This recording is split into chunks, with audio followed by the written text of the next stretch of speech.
Քրիստոս ծնավ և հայտնեցավ։ Այդ օրերին Մարիամը վեր կացավ և շտապով գնաց Հուդայի լեռնային շրջանի քաղաքներից մեկը, մտավ Եղիսաբեթի տունը և Եղիսաբեթին ողջույն տվեց։ Եվ երբ Եղիսաբեթը Մարիամի ողջույնը լսեց, մանուկը խաղաց նրա որովայնում, և Եղիսաբեթը լցվեց Սուրբ Հոգով, և բարձր ձայնով աղաղակեց և ասաց. «Օրհնյալ ես դու կանանց մեջ, և օրհնյալ է քո որովայնի պտուղը։ Որտեղից ինձ այս ուրախությունը, որ իմ տիրոջ մայրը ինձ մոտ գա, որովհետև ահավասիկ, երբ քո ողջույնի ձայնը հասավ իմ ականջին, մանուկը ցնծարով խաղաց իմ որովայնում։ Երանի նրան, որ կհավատա, թե Տիրոջ կողմից իրեն ասվածները կկատարվեն»։ Եվ Մարիամն ասաց. «Իմ անձը կփառավորի Տիրոջը, և իմ հոգին ցնծած իմ Փրկիչ Աստուծով, որովհետև նա իր հայացքը դարձրեց իմ աղախնի խոնարհության վրա, և ահա այսուհետև բոլոր սերունդները ինձ երանի կտան, որովհետև ամենազոր Աստված մեծամեծ գործեր արեց ինձ համար, և նրա անունը սուրբ է։ Նրա ողորմությունը սերնդից սերունդ իր երկյուղածների վրա է։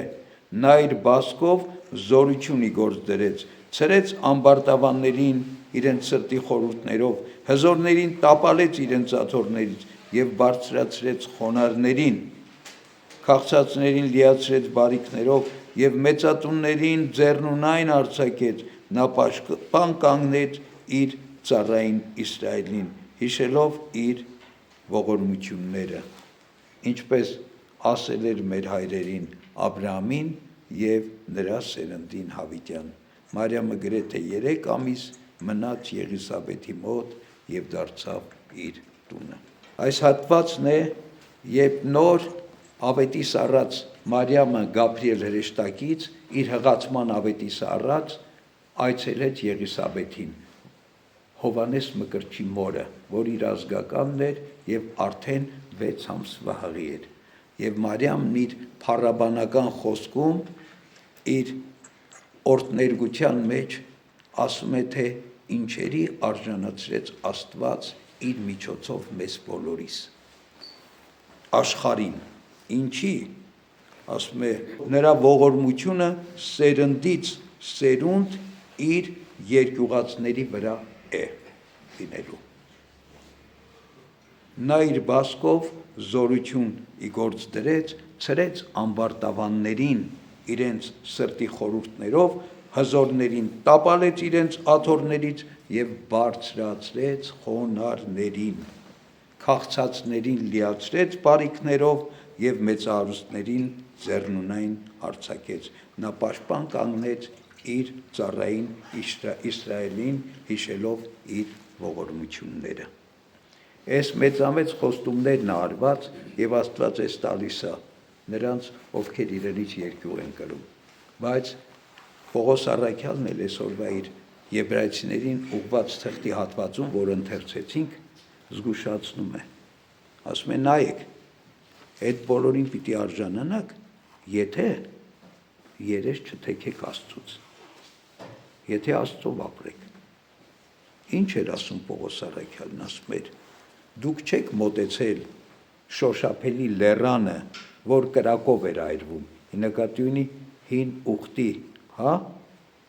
Սինա լեռը, որ կրակով էր այրվում և պատված էր մեգով, մառախուղով, խավարով և մթությամբ, երբ Իսրայելի ժողովուրդը մոտեցան Մովսեսի հետ միասին, որ Մովսեսը բարձրացավ Սինա լեռը, ուր փողն էր հնչում և պատգամների ձայնը, այնպես որ ովքեր այն լսեցին, աղաչեցին, որ խոսքը չկրկնվի իրենց համար, քանի որ չէին դիմանում այն հրամանին, թե թեկուզ և գազան մոտենա լեռանը կքարկոծվի, և այնպես ահազդու էր տեսիլքը, որ Մովսեսն ասում էր. սարսափում եմ և դողում։ Այս հին ուխտի մասին է խոսքը, երբ անապատում Սինա լեռան վրա Աստված հայտնվեց Մովսեսին եւ Իսրայելի ժողովրդին։ Բայց դուք մոտեցել եք Սիոն լեռանը, կենդանի Աստծո քաղաքին, երկնային Երուսաղեմին, հրեշտակների վյուրավոր բանակներին, երկնքում գրված անդրանիկների հանդիսավոր ժողովին, բոլորի դատավոր Աստծուն, կատարելության հասած արդարների հոգիներին եւ Հիսուսին, նոր ուխտի միջնորդին եւ նրա արյան հեղումին, որ ավելի խոսուն է, քան արյունը Աբելի։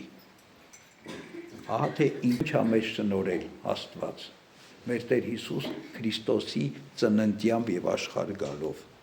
Զգույշ եղեք, չլինի թե հրաժարվեք նրանից, ով խոսում է, որովհետև եթե նրանք երկրի վրա Աստծո պատգամները տվող Մովսեսին մերժելով չազատվեցին,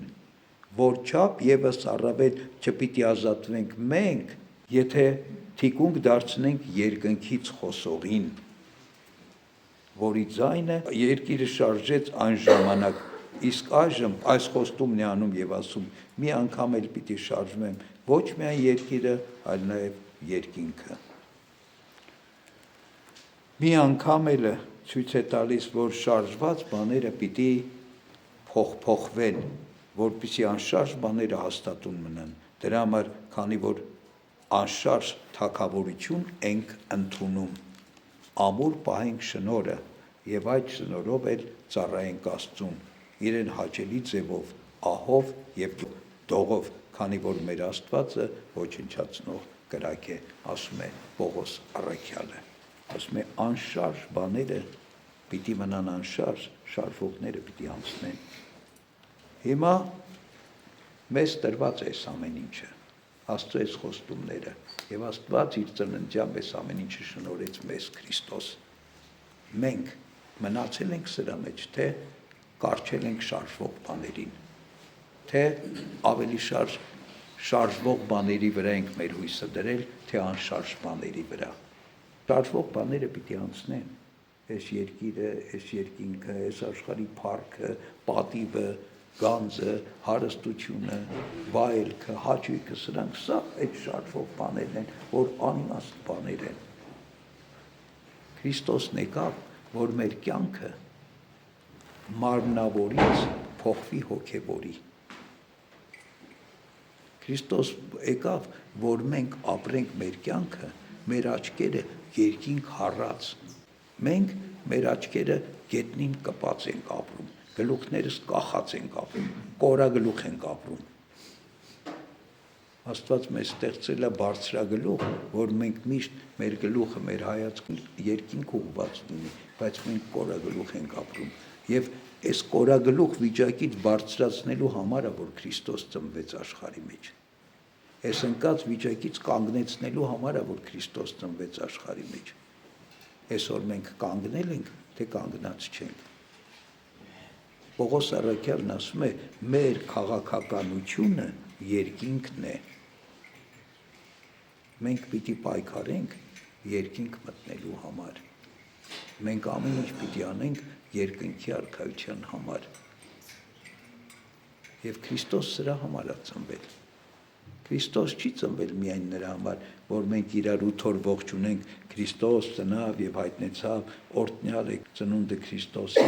սեղանների շուրջ նստենք, տոնական ճաշեր կազմակերպենք Սուրբ Ծննդյան առիթով եւ դրանով վերջանա Սուրբ Ծննդյան 8 օրեքը։ Այլ Քրիստոս ծնվել է, որպեսզի մեր կյանքերը վերածնվեն, մենք սկսենք այլ կերպ մտածել։ Մենք սկսենք նյութից, մարմնից անցնել հոգուն, երկնավորին, անշարժ բաների մասին մտածենք, ոչ թե շարժական։ Ես զգույշ եղեք, որ թիկունք չդարձնեք երկնքից խոսողին։ Մենք ինչքան ենք թիկունք դարձնում երկնքից խոսողին, Աստված ասում է, բայց մենք չենք լսում, որտեղ մենք կարծրացած ենք մեր վիճակի մեջ, որտեղ մենք հպարտացած ենք այս աշխարհի մեջ մեր ունեցածով, մեր շնորհքով, մեր խելքով, մեր գիտությամբ, մեր իմացությամբ, մեր գիտելիքով, մեր դիրքով, մեր փառքով, մեր պատվով, առանց հասկանալու, որ ինչ որ կա բարի բան, մեզանից չի, Աստծուց է։ Նաբուգոդոնոսոր արքան մտածեց, որ իրանից է, եւ ինչ եղավ, չարաչար պատժվեց, մինչև խելքի եկավ, անասունի պես դարձավ, մինչև խելքի եկավ եւ ասեց ամեն ինչ բարձրալից է։ Այդ Նաբուգոդոնոսորի մասին Աստվածաշունչն է պատմում, բայց մեր պատմությունն էլ մեզ պատմում է Տրթատ թագավորի մասին, որի հետ նույնը տեղի ունեցավ։ Երբ որ չուզեց ճանաչել Աստծուն, անասունի պես եղավ, խելքը կորցրեց, խոզի կերպարանք ընդունեց, մինչև հասկացավ, թե որտեղից է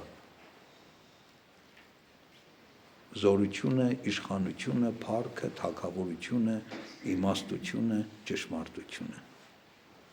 Եվ այս բոլոր բաները մեր աչքի առաջ ունենալով, մենք նորից շարունակում ենք գետնաքարշ ապրել։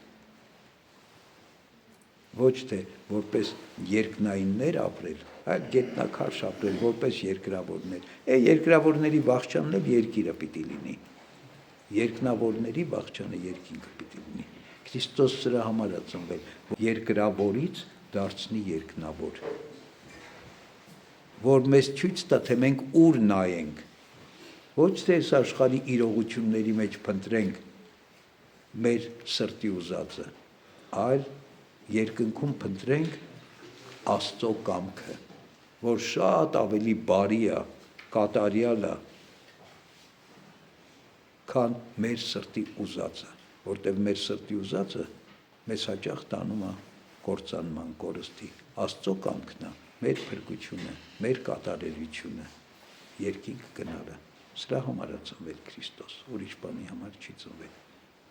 Քրիստոս ծնավ եւ հայտնեցավ։ Օրհնյալ է հայտնությունը Քրիստոսի, մեզ եւ ձեզ մեծ աղետ։